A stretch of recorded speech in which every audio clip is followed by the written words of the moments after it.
वो नहीं हो सकता। मायासुर ने सभी द्वार बंद कर दिए, तो कोई कैसे प्रवेश कर सकता है? मायासुर, यहीं रहना और देखना भंग न होने पाए मेरी साधना।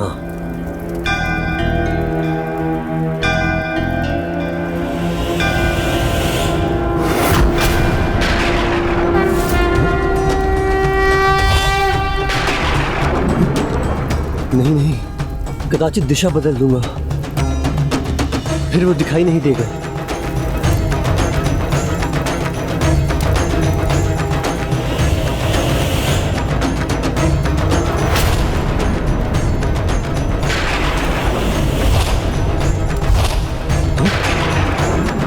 फिर दिशा बदलूंगा मैं।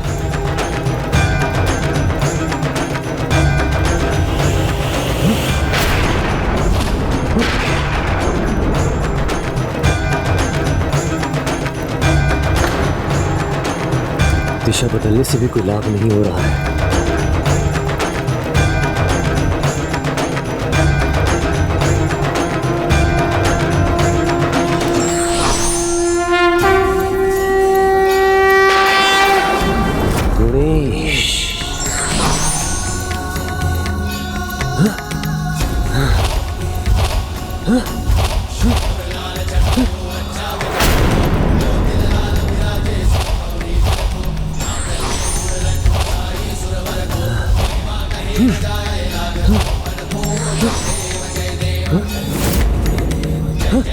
नहीं नहीं, सभी दिशाओं में गणेश ही गणेश, ये कैसे संभव है? संभव है क्योंकि मैं ही भगवान हूँ, और ये प्रमाणित करने तुमने ही तो कहा था।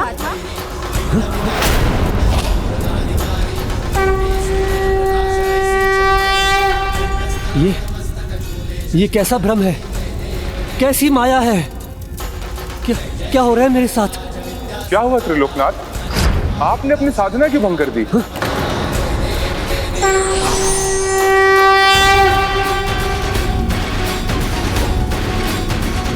छल मत करो मेरे साथ गणेश।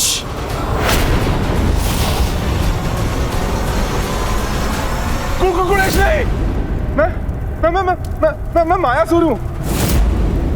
ये आप क्या कर रहे थे त्रिलोकनाथ? मैं मायासुर।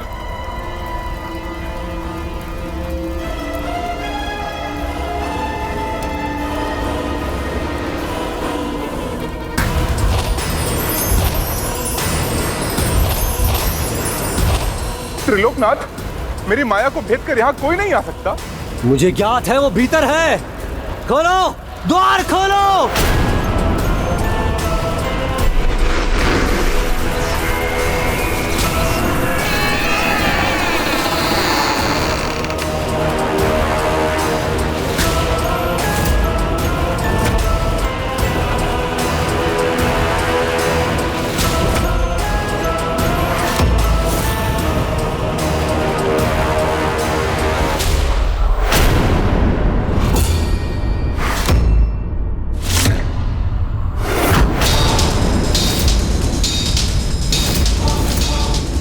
कहो सिंधु, अब तो मेरा परिचय प्राप्त हो गया तुम्हें।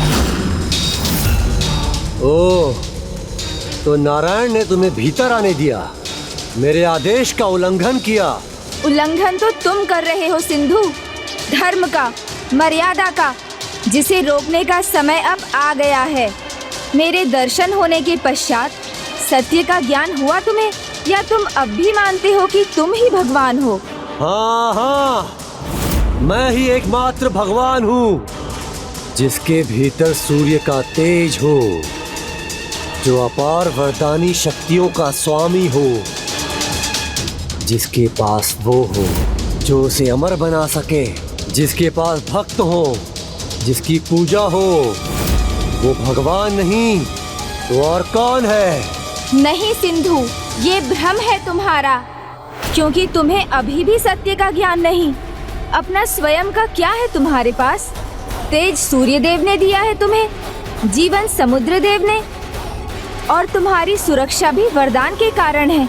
और शक्तियाँ, भक्तों की भक्ति, वो भूल है तुम्हारी, क्योंकि भक्ति भय से नहीं, सच्ची श्रद्धा से की जाती है। सब भय से तुम्हें पूछते हैं और भय का अंत तो निश्चित है, किंतु सच्ची श्रद्धा और विश्वास का नहीं। और जहाँ ना सच्ची श्रद्धा हो ना ही विश्वास, वहाँ कौन भगवान? कैसा भगवान? भगवान यानी शक्ति। तो आओ युद्ध करो, अभी ज्ञात हो जाएगा कौन भगवान है और कौन नहीं।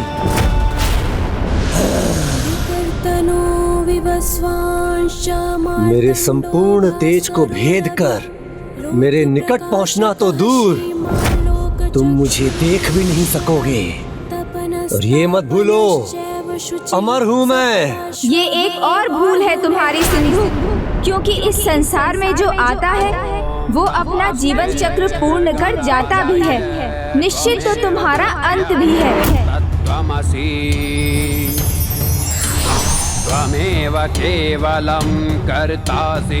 मेरे अस्त्र का सामना नहीं कर सकोगे तुम। केवलं हर्तासि त्वमेव सर्वं खल्विदं ब्रह्मासि। त्वं साक्षादतुमासि इसमें महादेव दिखाई दे रहे हैं मुझे। सत्यमवचमि। जिनमें स्वयं शिव के रुद्र रूप का दर्शन हो, वो साधारण नहीं, स्वयं भगवान ही है। श्रोतारम् देवी शक्ति।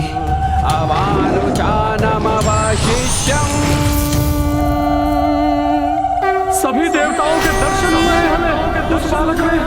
देवता ही नहीं, उस अद्भुत बालक में स्वयं नारायण के स्वरूप के भी दर्शन होते हैं।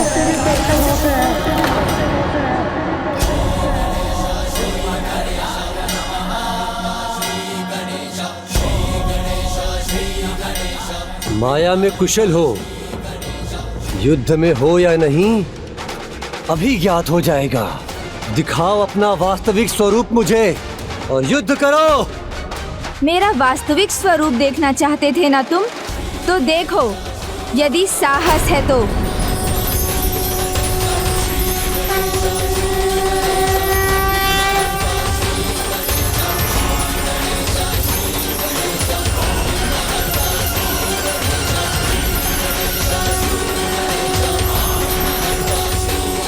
अंत करूंगा तुम्हारा, वध करूंगा। मेरे अस्त्र का प्रहार सह नहीं सकोगे बालक। अंत करूंगा तुम्हारा, अंत करूंगा।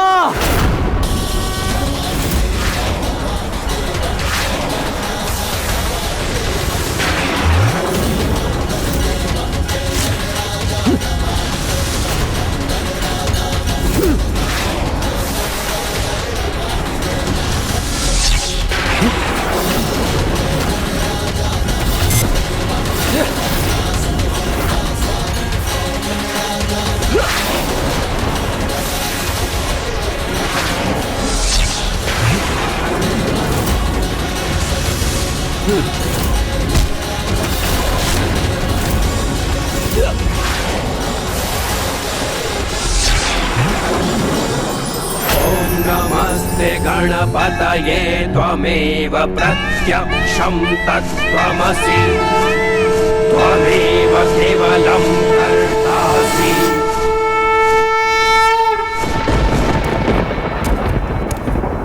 त्वमेव केवलं धर्तासि।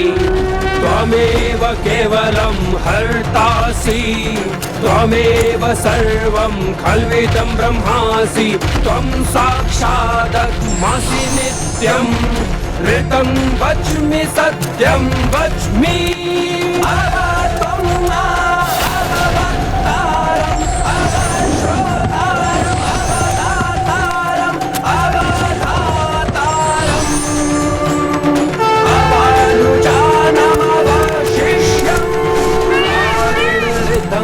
तत्त्वमनुस्वरूपं गाकारः पूर्वरूपं गाकारं मध्यमरूपम् अनुस्वारचार्यरूपं बिन्दुरुत्तररूपं नादः सन्धानम संहिता सन्धिः सैषा गणेश विद्या गणकऋषिः निद्रित गायत्री छन्दः गणपतिर्देवता। ॐ गं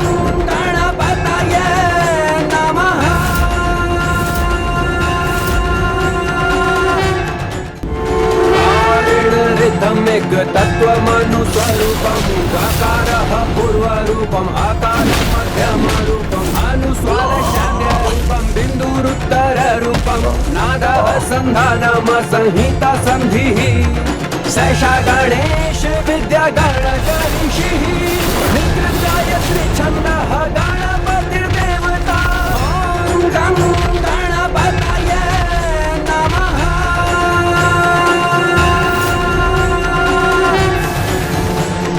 रदं च वरदं अभी भी मेरे कंठ में अमृत कलश है।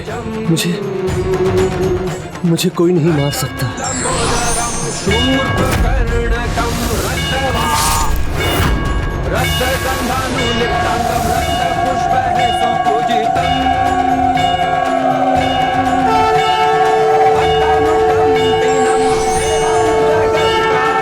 भक्तानुकम्पिनं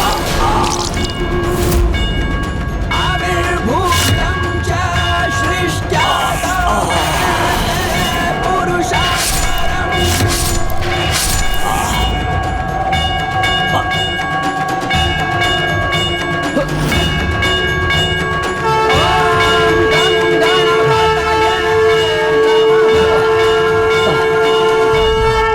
महोदर इति ख्यातो ज्ञान ब्रह्म प्रकाशकः गणेश मोहासुरसुरवै आहुवाहनगः स्मृतः ॐ गजाननं हे प्रभु, सिंधु का प्रणाम स्वीकार कीजिए प्रभु। उमासुतं शोक विनाशकारकम् नमामि विघ्नेश्वर पादपङ्कजम्।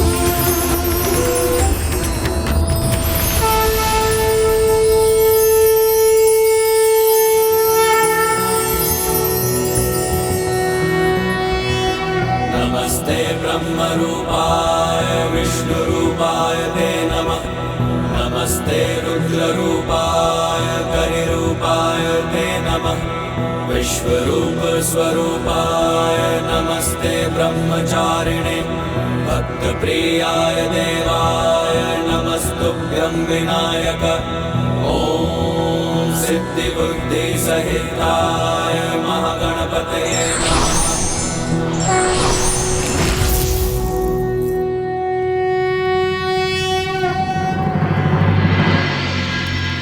माता, सिंधु के अंत के साथ मेरे इस अवतार का उद्देश्य भी पूर्ण हुआ।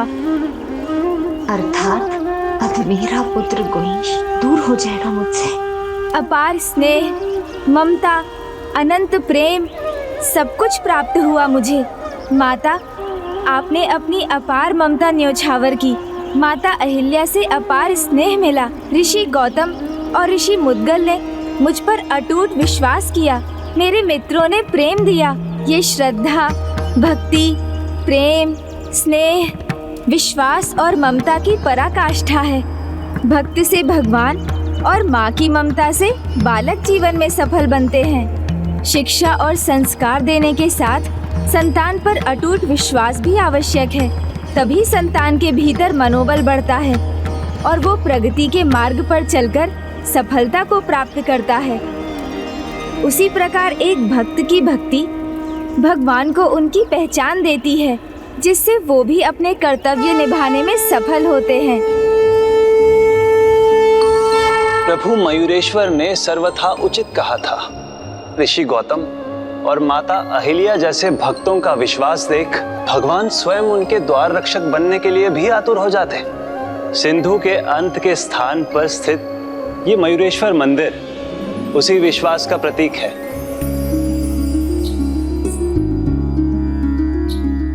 हे प्रभु मयूरेश्वर, आपकी बाल लीलाओं के वर्णन ने तो मेरे मन में संतान पाने की लालसा और बढ़ा दी है। और जिस प्रकार आप भक्तों के विश्वास का सम्मान करते हुए उनके द्वार रक्षक बने, उसी प्रकार मेरे विश्वास का सम्मान कर मेरी इच्छा भी पूर्ण कीजिए प्रभु।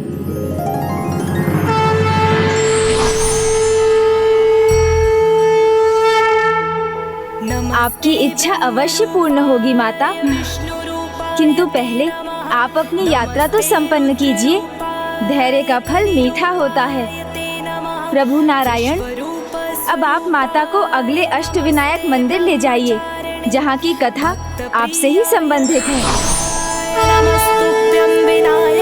ये कौन सा मंदिर है स्वामी, जिसकी कथा में आपका योगदान भी है?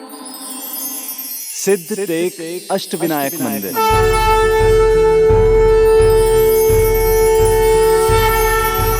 वक्रतुंड महाकाय सूर्यकोटि समप्रभ निर्विघ्नं कुरु मे देव सर्वकार्येषु सर्वदा।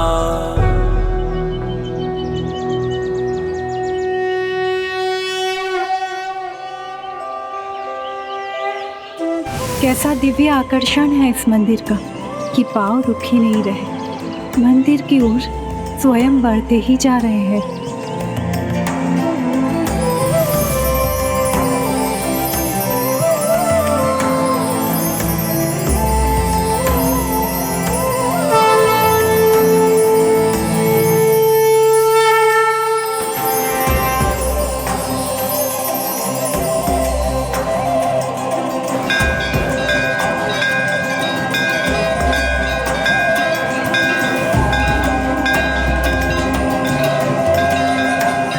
स्वामी तो अब भक्ति के चरण पर है।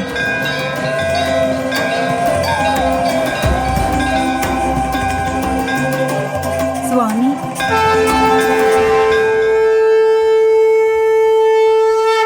स्वामी, ऐसी क्या महिमा है प्रभु के इस मंदिर में जो आप इतने मंत्रमुग्ध हो गए? मैं तो ये जानने के लिए भी उत्सुक हूँ कि प्रभु के इस कथा से आपका क्या संबंध है। ये तब की बात है जब सृष्टि का आरंभ हुआ था। सृष्टि में शून्य था और कुछ नहीं। मैं और ब्रह्मदेव थे। हमारा आविर्भाव होते ही हम दोनों घोर निद्रा में पहुंच गए, किंतु ब्रह्मदेव मुझसे पहले ही निद्रा से बाहर आ गए।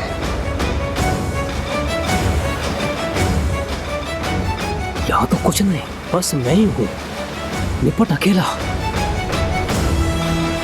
मैं कहाँ स्थित हूँ? ये कमल पुष्प, इसकी नाल तो अनंत लग रही है। कहाँ जा रही है?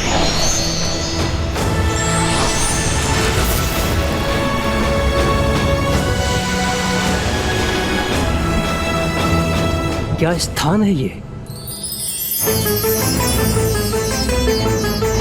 किसकी आभूषण है ये?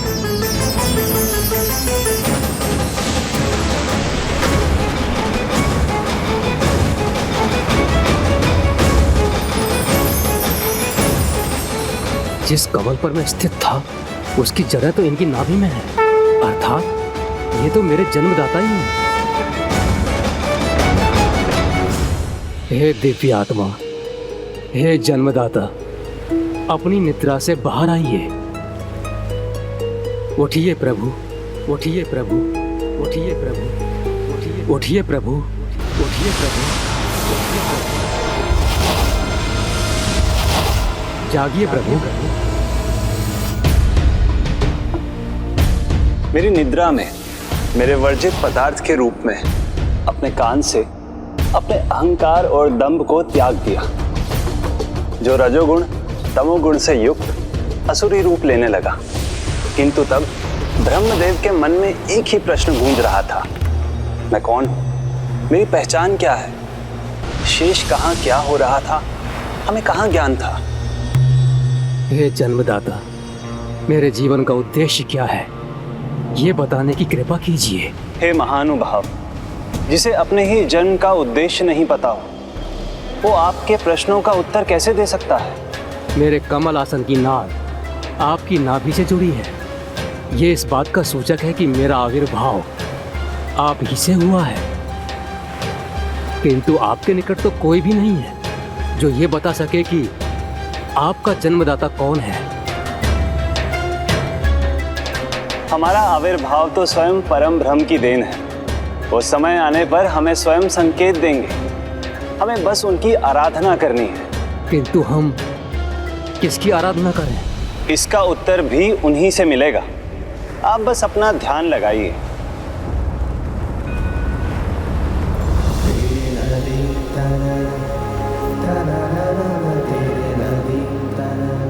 ओम गण गण ओम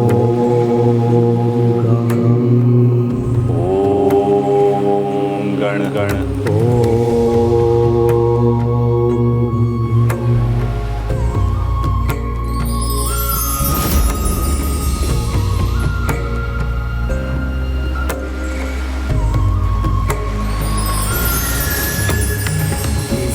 प्रभु,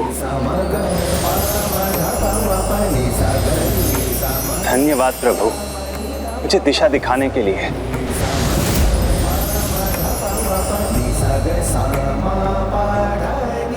ये किसके पीछे जा रहे हैं? ओम गण गण, ओम गण गण, ओम गण गण, ओम गण गण, ओम गण गण, ओम गण गण, ओम गण गण, ओम गण गण। रुक जाइए।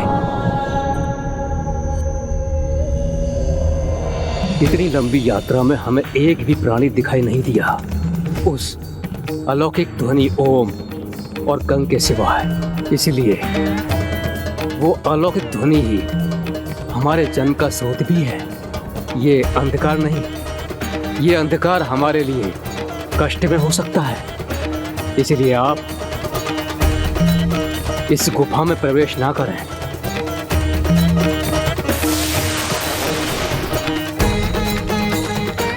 आप ज्ञानी हैं, विचारवान भी, जिसका अवश्य कोई बड़ा प्रयोजन है।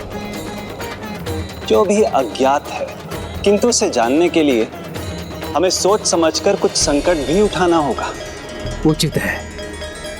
इसलिए हम में से किसी एक को आगे जाना होगा और दूसरे को अपने स्थान पर वापस लौटकर वहीं रहना होगा। हे जन्मदाता, मुझे आगे जाने की अनुमति दीजिए। नहीं, जन्मदाता होने के नाते इस संकट का सामना करने का प्रथम दायित्व मेरा है।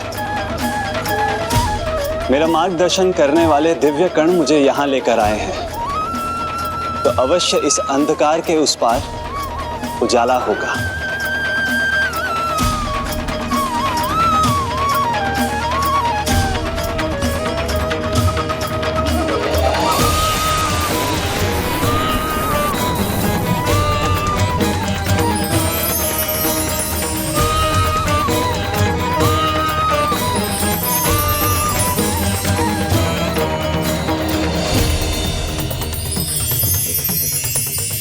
दिव्यकण पुनः मेरा मार्गदर्शन कर रहे हैं,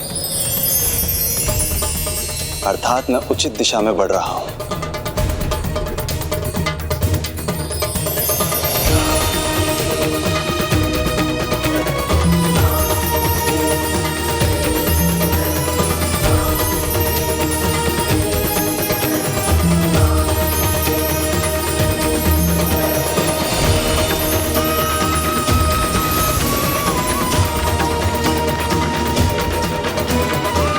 अवश्य यही है हमारे प्रभु।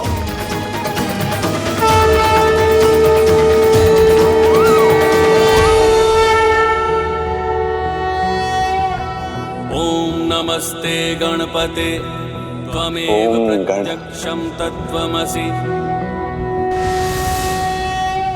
तो क्या प्रभु महागणाधिपति जी की सूंड का दाहिनी ओर मुड़े होना कोई विशेष प्रतीक है? हाँ देवी, प्रभु की जिस प्रतिमा की सूंड दाहिनी ओर मुड़ी होती है वो जागृत प्रतिमा होती है, जिसकी आराधना में बहुत सावधान रहने की आवश्यकता होती है, क्योंकि ये प्रतिमाएं सिद्धि प्रदान करती हैं। और प्रभु की इस प्रतिमा को प्रथम बार देखने पर मुझे आभास हुआ कि मुझे सिद्धि प्राप्त होने वाली है। इसलिए मैं वही भक्ति भाव से प्रभु की पूजा करने लगा और वर्षों तक वहीं स्थित रहा। ओम गण गण, ओम गण गण, ओम गण गण ओम गण गण। ये दिव्य प्रकाश इसी का संकेत हो सकता है कि उन्हें हमारे जीवन का आधार मिल गया है। किंतु उसी समय वो दोनों असुर जो मेरे अहंकार के प्रतीक वर्जित पदार्थ से उत्पन्न हुए थे, उनमें भी प्राणों का संचार होने लगा।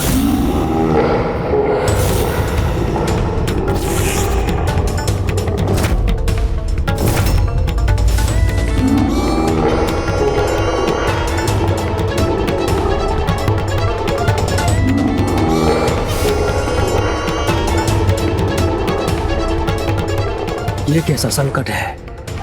तभी उन दोनों असुरों के नेत्र खुले। वो दोनों थे मधु और केटव, जो भयंकर स्वर उत्पन्न कर रहे थे।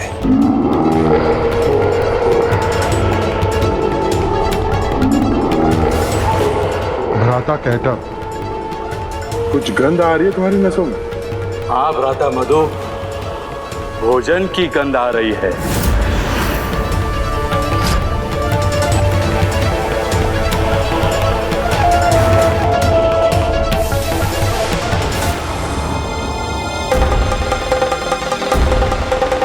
ये कौन है और मेरी ओर क्यों बढ़े आ रहे हैं?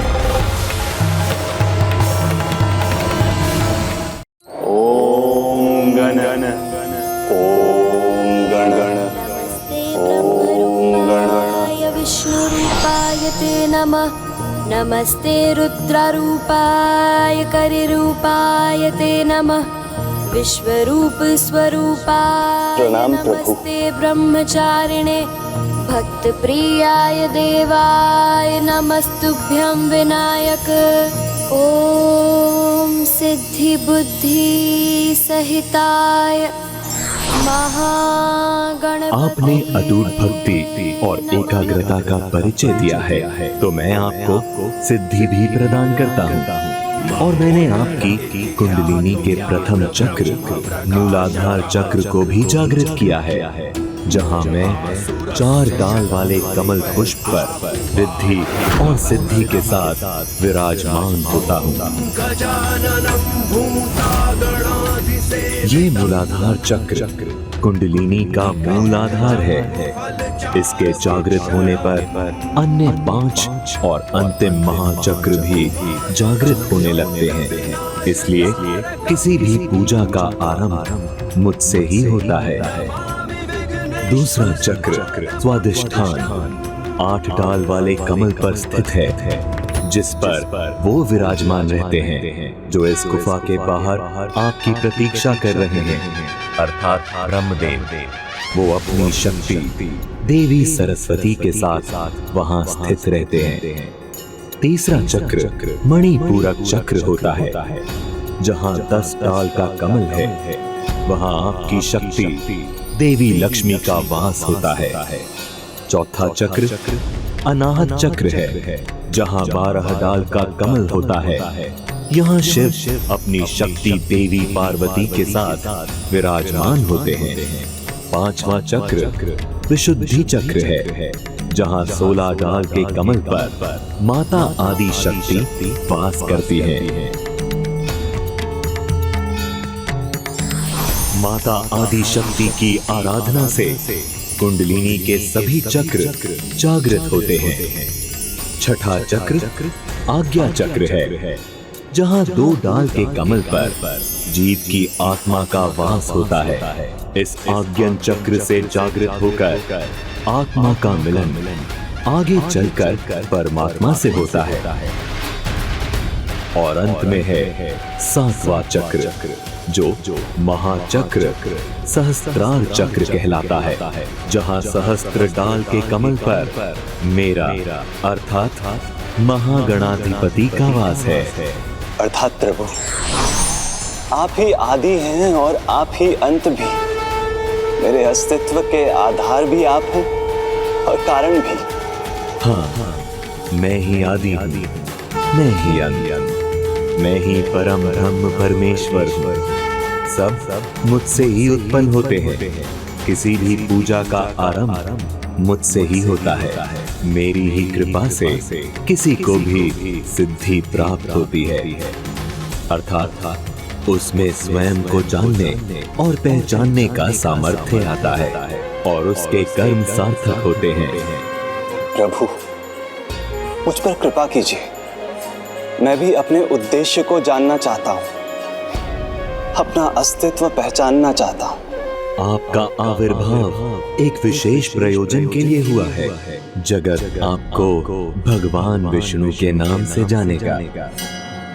आप ही महाविश्व के आधार हैं। संसार की उत्पत्ति का बीज आपसे जन्मा है।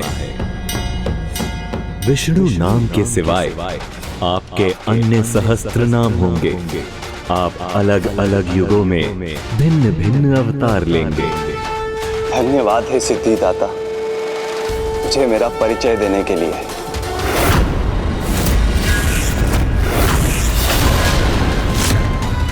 हे जन्मदाता, हे प्रभु, शीघ्र आकर मेरी रक्षा कीजिए। हे पालनहार, तुरंत आइए मेरी रक्षा के लिए। पालनहार? तो ये मेरा कर्तव्य है, मेरे होने का प्रयोजन है।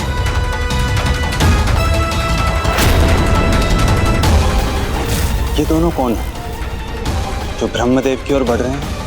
आओ, हमारा भोजन बनो। रुको, तुम ऐसा नहीं कर सकते। अच्छा हुआ तुम भी आ गए। अब दोनों भ्राताओं में भोजन बांटना नहीं पड़ेगा।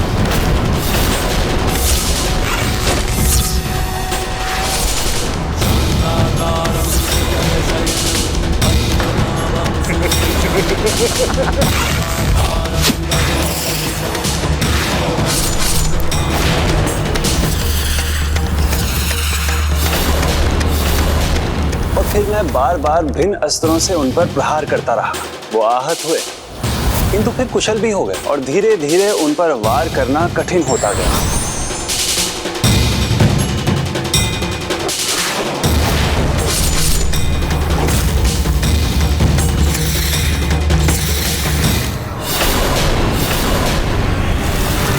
देखो, कटे हुए शीश उग गई।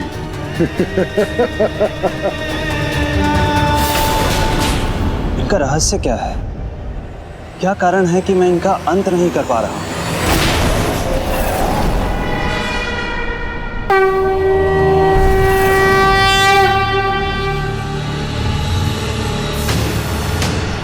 लगता है हमारा वध करने की शक्ति नहीं जुटा सके हो तुम। प्रभु ने कहा था, देवी आदिशक्ति के ध्यान से कुंडलिनी के शेष चक्र भी जागृत होने लगते हैं। लगता है पराजय स्वीकार कर ली तुमने। हे देवी आदिशक्ति, मुझे पूर्ण रूप से अपनी कुंडलिनी जागृत करने में सहायक बनिए और कृपा कर मुझे संकेत दीजिए, मैं इन दोनों का अंत कैसे करूं। पालनहार क्या कर रहे हैं? ये रुक क्यों गए? अपनी रक्षा क्यों नहीं कर रहे हैं?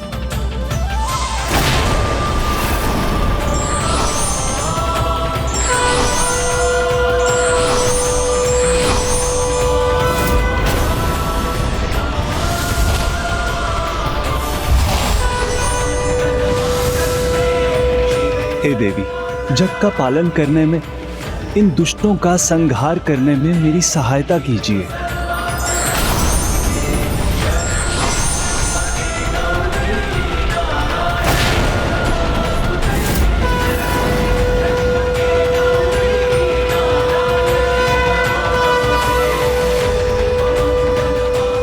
मैं महामाया देवी आदि शक्ति की ही स्वरूप हूँ। मैं आपकी सहायता करूंगी। मधु, केटक, महामाया माया भी देती है और उससे मुक्ति भी। तुम्हारी भूख मुक्ति से ही मिट सकती है। प्रणाम देवी महामाया, मेरा मार्गदर्शन कीजिए। मुझे बताइए कि मैं क्या करूं। मांगिए, समय आने पर उचित वरदान मांगिए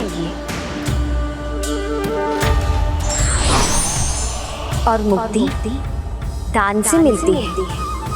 इतने साहस से जो तुम दोनों से जूझ रहे हैं, उन्हें मन चाहा वरदान दे दो।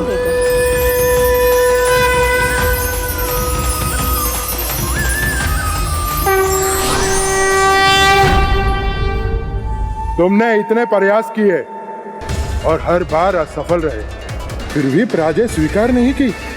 इसीलिए हम तुम्हें एक मनचाहा वरदान देना चाहते हैं।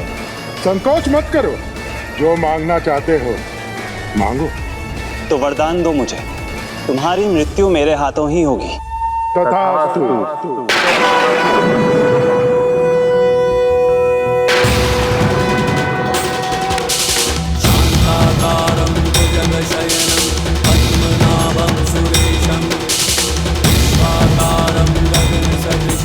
हमारी मृत्यु तुम्हारे ही हाथों होगी। किंतु यहाँ नहीं, इस अनंत स्थान पर नहीं।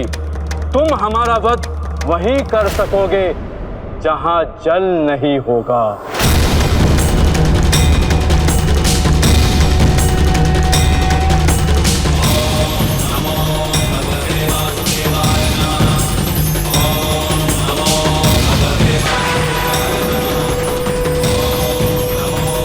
भ्राता मधु, ये क्या करने जा रहा है?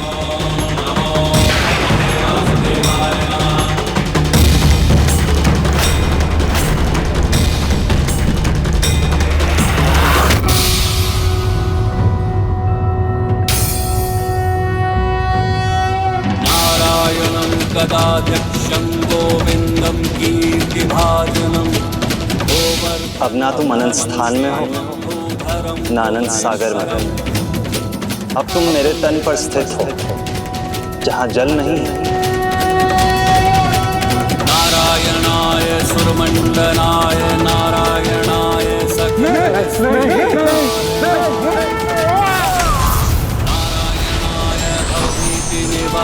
मेरे पालनहार प्रभवाय नमो नमस्ते।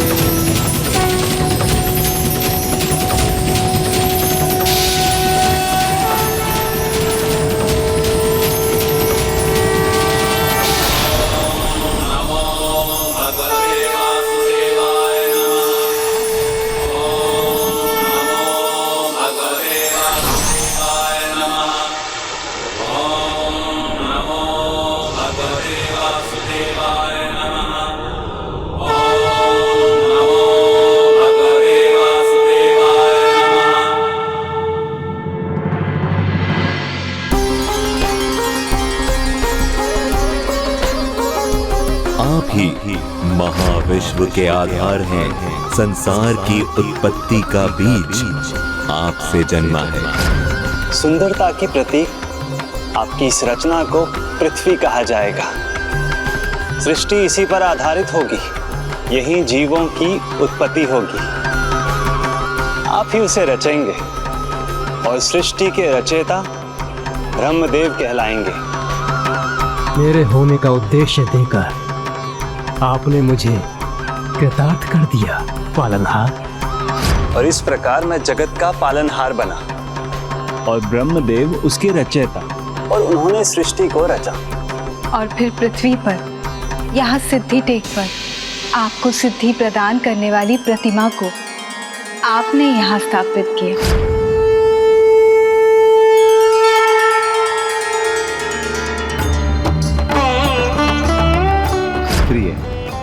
यदि हम पूरी निष्ठा से अपना उचित मार्ग ढूंढें, तो भगवान केवल हमारी सहायता ही नहीं करते, हमारा मार्गदर्शन कर हमें जीवन का उद्देश्य भी ज्ञात करवाते हैं। और वो भगवान है परम ब्रह्म, जिनका ना आदि है ना अंत। वो सर्वोच्च स्थान पर स्थित रहने वाले प्रभु महागणाधिपति हैं।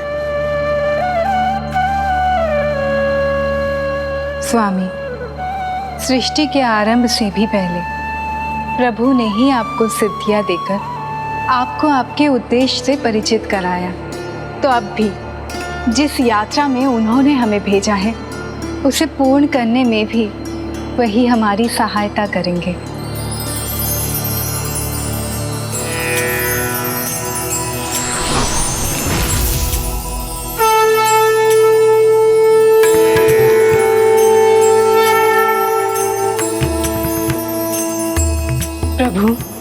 मुझे आशीर्वाद दीजिए। मैं शीघ्र ये यात्रा संपन्न करूं और मुझे माँ कहकर पुकारने वाली, मेरे मातृत्व को पूर्ण कर मेरी ममता का सुख भोगने वाली संतान मुझे भी शीघ्र मिले। तथास्तु तथास्तु। किंतु देवी, माता पिता का संतान के प्रति बड़ा दायित्व होता है। संतान का मार्गदर्शन कर उसे योग्य बनाना। इसलिए देवी, आपकी माँ बनने की लालसा से आरंभ हुई इस यात्रा के अगले चरण में मंदिरों की कथा से संसार को संतान का ध्यान रखने के लिए दो बहुत बड़ी सीख मिलेंगी। इसलिए अब आपको अपने अगले गंतव्य बल्लालेश्वर मंदिर की ओर बढ़ना चाहिए।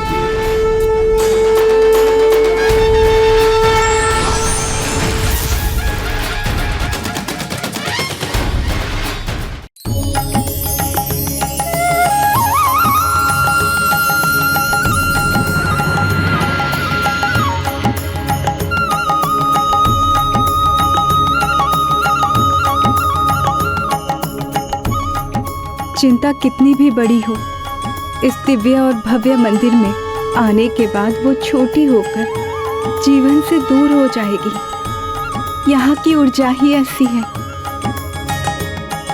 इतने साधारण, प्रभु की दिव्य आभा तो अनुपम है ना स्वामी? दिव्यता किसी बाहरी आवरण पर निर्भर नहीं करती प्रिय। सचमुच सादगी में भी दिव्य हैं प्रभु। यहाँ तो इनका नाम भी साधारण है, बल्लाल।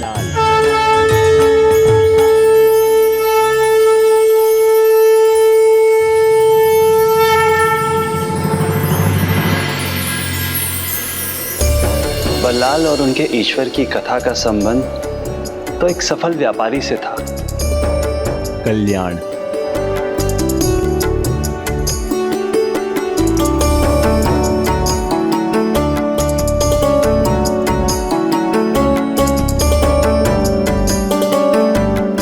अरे थोड़ी शीघ्रता दिखाओ भैया।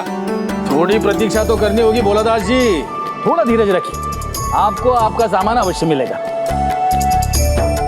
लीजिए।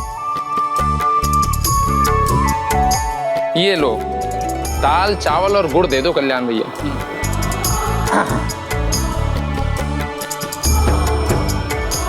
कल्याण जी, अरे तोल थोड़ा इधर उधर होने दोगे या नहीं? मेरा नाम कल्याण अवश्य है, लेकिन मैं लोगों का कल्याण करने के लिए यहाँ नहीं बैठा हूँ भाई।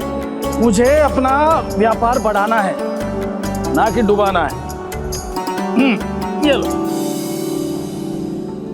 और कल्याण का व्यापार में सफलता का मंत्र है, ना एक मुद्रा अधिक लो, ना एक मुद्रा अधिक दो, बस।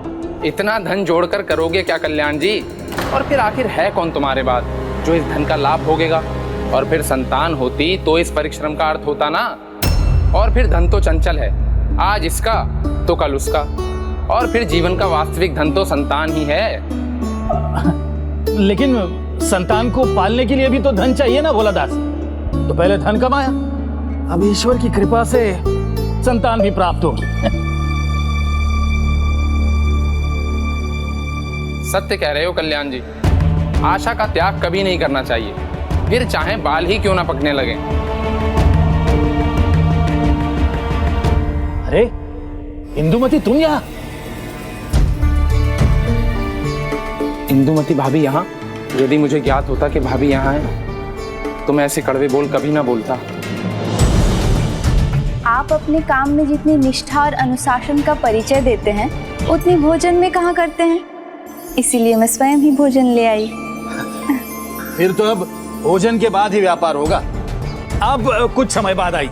लेकिन कल्याण भाई, मेरा वो गुड़ तो दे दो। भोजन काल के बाद आकर ले जाना भोलादास। ठीक है कल्याण भाई, चलता हूँ मैं।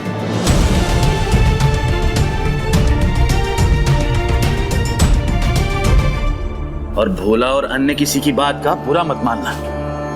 कहने वाले तो कहेंगे, मुझे उनकी कोई चिंता नहीं। चिंता वो करेंगे जिनको चिंता करने की आवश्यकता है। आप क्यों करेंगे? सही है, मैं क्यों करूं?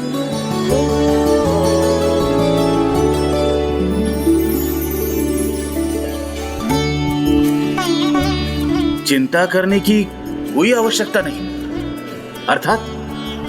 अर्थात ये कि ईश्वर सब देखते हैं, सबका सुनते हैं। उनके घर पे देर है, अंधेर नहीं। आप अब भी नहीं समझे? नहीं। स्वामी, ईश्वर ने हमारी सुन ली। आप पिता बनने वाले हैं और मैं माँ।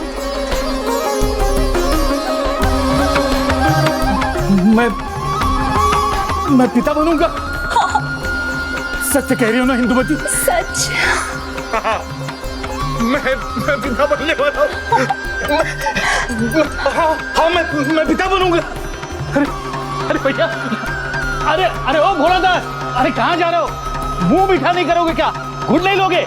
अरे कल्याण भैया, भी आपने ही तो मुझे लौटाया था, भूल गए क्या? अरे वो सब भूल जाओ, आओ शीघ्रता करो, आओ जल्दी आओ। अच्छा आता हूँ भैया, आता हूँ। ये लो, ये गुड़ लो। अरे झोला खोलो, ये लो, और ये चावल भी लो। यही चाहते थे ना तुम? सुनो, ईश्वर के घर में देर है, अंधेर नहीं। सच्चे मन से मांगो तो सब कुछ मिलता है। अरे लो और लो, देख क्या रहे हो? लो झोला खोलो, और घर जाके भाभी जी से कहना कल्याण भैया ने कहा है तुम्हारे लिए खीर बनाए। जाओ जाओ। व्यापार का नियम होता है कल्याण भैया, ना अधिक दो और ना अधिक लो। अभी तो आपने समझाया था मुझे, फिर ये अचानक इतना बड़ा बदलाव? धन कमाने की लालसा मिट गई है क्या? अरे नहीं भाई, वो तो और ज्यादा गुना बढ़ गई है। मैं बहुत धन कमाऊंगा, बहुत धन कमाऊंगा, क्योंकि जीवन का सबसे बड़ा धन मुझे मिलने वाला है। मैं पिता बनने वाला हूँ। अरे लखन भैया, मैं पिता बनने वाला हूँ। भैया पिता बनने वाला हूँ। मैं पिता बनने वाला हूँ। लखन भाई, पिता बनने वाला हूँ मैं। ये लो, सबको खुश करेगा, सबका मुंह मीठा करेगा। ये लो गुड़ लो, जी भर के लो। लो, तुम भी लो, ये चावल। अरे संभल कर कल्याण भैया, संभल कर। अरे अपने आनंद को इतना मत बढ़ाओ कि पूरी दुकान ही लुट जाए। अरे लुटेगी नहीं, आने वाले संतान के भाग्य से और भी धन बढ़ेगा, बहुत बढ़ेगा। संतान प्राप्ति का आनंद कुछ ऐसा था कि वो कल्याण, जो अधिकता में विश्वास नहीं रखता था, अब सबको दोनों हाथों से सब कुछ बांट रहा था। वो बड़ी ही समझदारी का परिचय दे रहा था। समझदार होने का अहंकार कभी कभी जीवन का विकार बन जाता है देवी। कभी कभी व्यक्ति बड़ी भूल कर बैठता है, और ऐसी ही भूल कल्याण भी करने वाला था। अरे कल्याण भैया, तुम्हारा झपकी लेने का समय हो गया। भैया, इससे पहले कि तुम्हारी आंख लगे, मुझे मेरा सामान दे दो। अभी नहीं भोलादास, अब सूर्यदेव भी सर पर आ गए हैं, निद्रा का समय हो गया। और तुम तो जानते हो भोलादास, अनुशासन मेरा सबसे बड़ा गुण है। तो थोड़ी समय बाद अब। अरे कल्याण भैया, उचित है, किंतु अनुशासन कहीं बढ़कर शासन ना बन जाए। तुम्हारी संतान ये बात समझ पाएगी या नहीं, ये तो भविष्य ही बताएगा। अरे मेरा पुत्र अनुशासन भी मानेगा और मेरा शासन भी, मुझसे भी अधिक सफल होगा वो।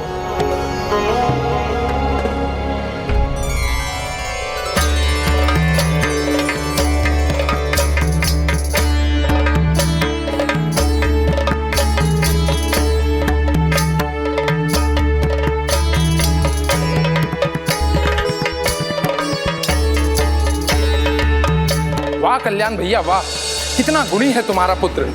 वो आया तो जैसे तुम्हारा तो भाग्योदय ही हो गया। कितना होनहार और कितना अनुशासित है वो। हाँ भाई, ऐसा व्यापारी तो हमने कभी देखा ही नहीं। इतने कम आयु में 108 स्थानों पर उसने अपना व्यापार बढ़ा लिया। इतना यशस्वी पुत्र पाकर तो आप धन्य हो गए कल्याण भाई। आपके पुत्र की तो जितनी प्रशंसा की जाए कम है कल्याण भैया। जैसा पिता वैसा ही पुत्र, व्यापारी भी, अनुशासित भी और धनवान भी। वाह कल्याण भैया वाह। मित्र कल्याण, ये तुम्हारी ही शिक्षा है जिसके कारण चारों दिशाओं में तुम्हारे पुत्र के चर्चे हो रहे हैं। भाई वाह, बधाई हो मित्र, बधाई हो। ऐसा यशस्वी पुत्र पाकर तो आप धन्य हो गए कल्याण भैया। बधाई हो, बधाई हो।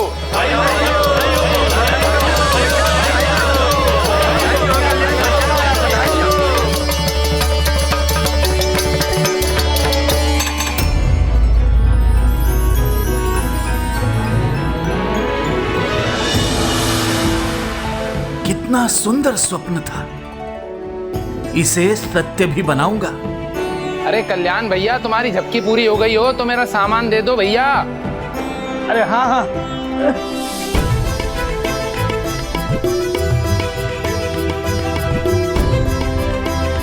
हाँ हाँ ले लो भोलादास, आओ आओ।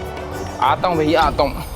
लाओ अब हमारा सामान हमें दे दो। क्या हुआ, इतने आनंदित क्यों हो भाई? अरे क्यों ना हुआ आनंदित, मेरा पुत्र मुझसे भी बड़ा व्यापारी बनेगा और मैं सुख और समृद्धि में विश्राम ही विश्राम करूंगा। स्वामी, पेड़ के लगते ही फल की इच्छा करना क्या उचित है? उचित और अनुचित का भेद करना तो व्यक्ति पर निर्भर करता है। कोई भी कार्य समय आने पर ही शोभा देता है और कल्याण अभी से ही अपने पुत्र को शिक्षा देने और व्यापार सिखाने की तैयारी में जुट गया था। देखो इंदुमती, क्या लाया हूं मैं। व्यापार की कोई सामग्री है क्या? नहीं नहीं नहीं, व्यापार अब सिर्फ दुकान पर। यहाँ पर तो सिर्फ शिक्षा का सामान आएगा। गणित शास्त्र, भूगोल शास्त्र, भाषा शास्त्र। स्वामी, पिता बनने के समय में आप अपनी शिक्षा की सोच रहे हैं? अरे तुम समझी नहीं प्रिय, ये पुस्तकें मेरे लिए नहीं, अपने होने वाले पुत्र के लिए हैं। कम आयु में व्यापार करने के कारण मेरी शिक्षा पूरी नहीं हुई, लेकिन मेरा पुत्र बाल अवस्था में गुरुजनों से प्रत्येक विषय सीखेगा। अरे तभी तो अपने व्यापार को आगे बढ़ा सकेगा।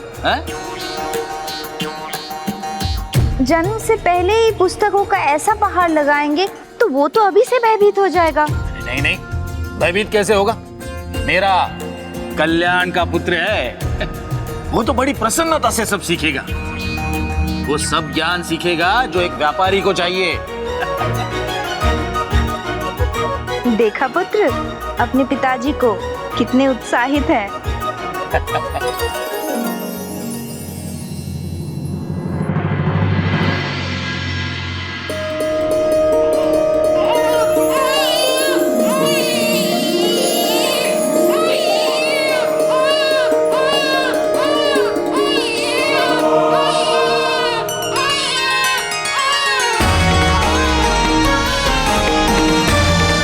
बधाई हो बधाई, पुत्र हुआ है। अरे बधाई हो, बधाई हो।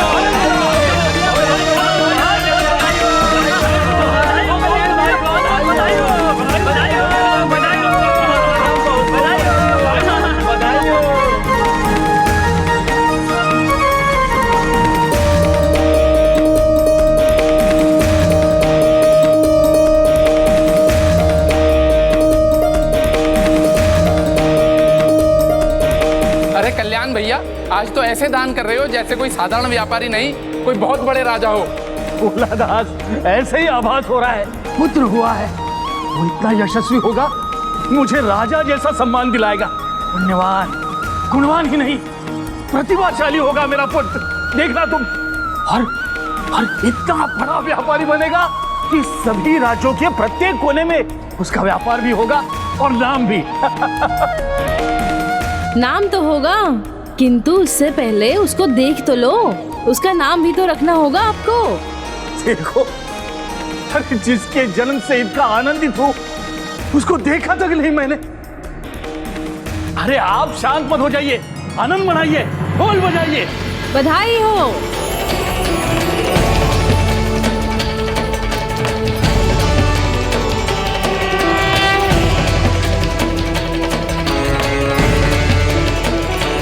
ये इंदुमती, तुमने मेरे जीवन का सर्वश्रेष्ठ उपहार, मेरे पुत्र को मुझे देकर मुझ पर बहुत बड़ा उपकार किया है। बहुत धन्यवाद। अब इसे शिक्षा देकर इसके और हमारे स्वर्णिम भविष्य के लिए इसे तैयार करना मेरा दायित्व है। किसी के भी जीवन में बचपन का आनंद अनोखा होता है, इसीलिए वो युवा होने पर भी अपना बचपन फिर से जीना चाहता है। कल्याण ने अपनी महत्वाकांक्षा के कारण बल्लाल का बचपन ही छीन लिया, आयु से अधिक शिक्षा का बोझ उसके कंधे पर डाल दिया। जबकि माता पिता का धर्म और कर्तव्य है कि अपने पुत्र की पसंद का ध्यान रखें। किसी भी बच्चे का भविष्य कोई नहीं जानता। बल्लाल का भी भविष्य किसी को ज्ञात नहीं था।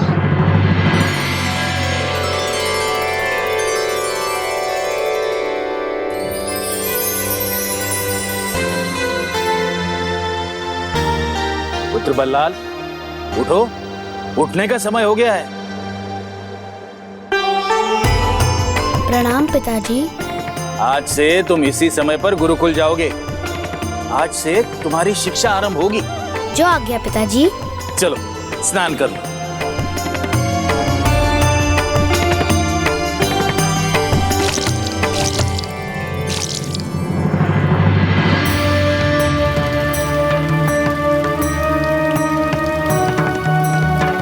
जल कितना ठंडा है, किंतु मैं कुछ कहूँगा तो पिताजी को बुरा लगेगा।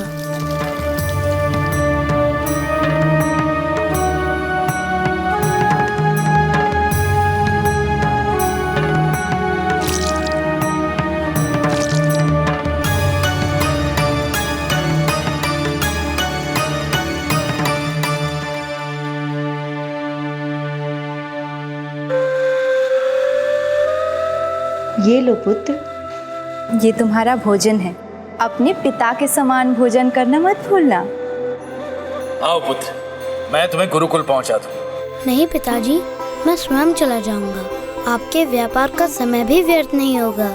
आप मुझे मार्ग दिखा चुके हैं, बस आशीष दीजिए। आप चिंता मत कीजिए देवी, मुझे पूर्ण विश्वास है ये गुरुकुल पहुंचने में कोई भूल नहीं करेगा। जाओ पुत्र, विलंब मत करो।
रुकिए, मैं आपकी सहायता करता हूँ। तुम तो मात्र एक बालक हो, क्या सहायता करोगे तुम मेरी? मेरे पिताजी कहते हैं कि जो पड़ोस में छुपन छुपाई खेलते हैं वो अभी भी बालक हैं। मैं तो बड़ा हो गया हूँ। देखिए, तैयार होकर भोजन लेकर गुरुकुल जा रहा हूँ। मैं अभी आपकी सहायता करता हूँ।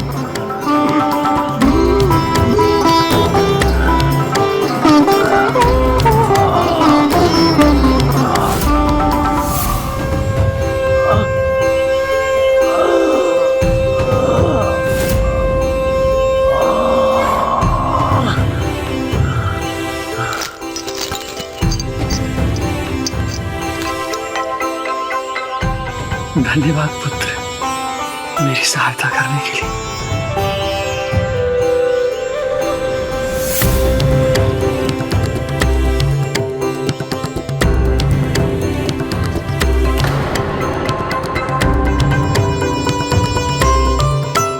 रुकिए श्रीमान।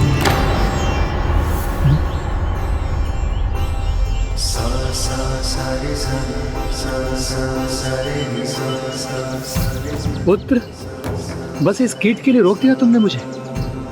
ऐसे तो न जाने कितने कीट प्रतिदिन कुचलते होंगे मेरे पहिए से। कीट छोटा है तो क्या हुआ, प्रभु के दिए प्राण भी तो इसमें हैं, तो इसके प्रति भी हमें सचेत रहना चाहिए ना, क्योंकि संसार में प्रत्येक जीव का महत्व है। मैंने पुस्तकों में यही पढ़ा है। इतने ज्ञानी हो और कह रहे हो कि गुरुकुल में आज तुम्हारा प्रथम दिन है? हाँ, क्योंकि पढ़ना तो मैंने गुरुकुल जाने से पहले ही सीख लिया था।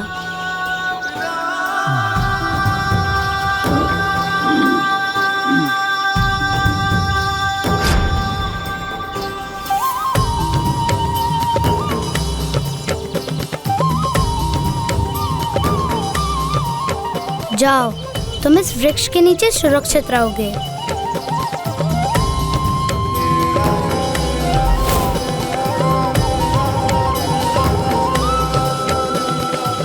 अब छलांग मारकर फिर मार्ग पर मत पहुंच जाना, नहीं तो कुचले जाओगे। अपना ध्यान रखना।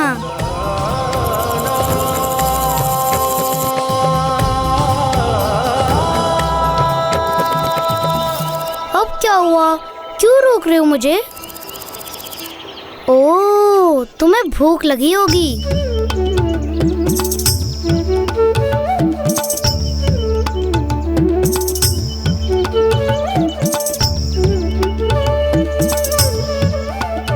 लो, ये खा लो। इससे पहले कि तुम मुझे प्यास के कारण रोको, मैं तुम्हारे लिए जल ले आता हूँ।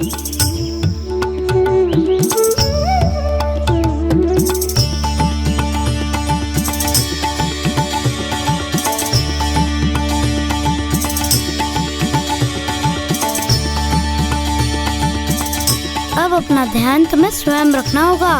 मैं जाता हूँ। उस दिन बल्लाल ने अनजाने में झिंगुर कीट को दूर्वा और जल दिया, किंतु उसे ये ज्ञात नहीं था कि वस्तुत ये दूर्वा और जल उसने प्रभु महागणाधिपति को अर्पित किया है।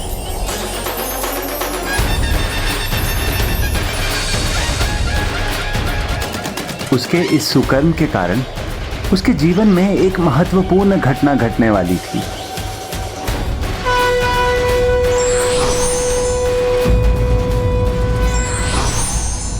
संतान को अपनी महत्वाकांक्षाओं की पूर्ति का साधन न मानकर उनकी रुचि के अनुसार ही शिक्षा दीक्षा करवाना समझदार अभिभावक का कर्तव्य है। विघ्नहर्ता श्री गणेश के अद्भुत शक्तियों से भरे वीडियोस देखने के लिए चैनल को सब्सक्राइब करना न भूलें और साथ ही बेल आइकॉन भी दबाएं।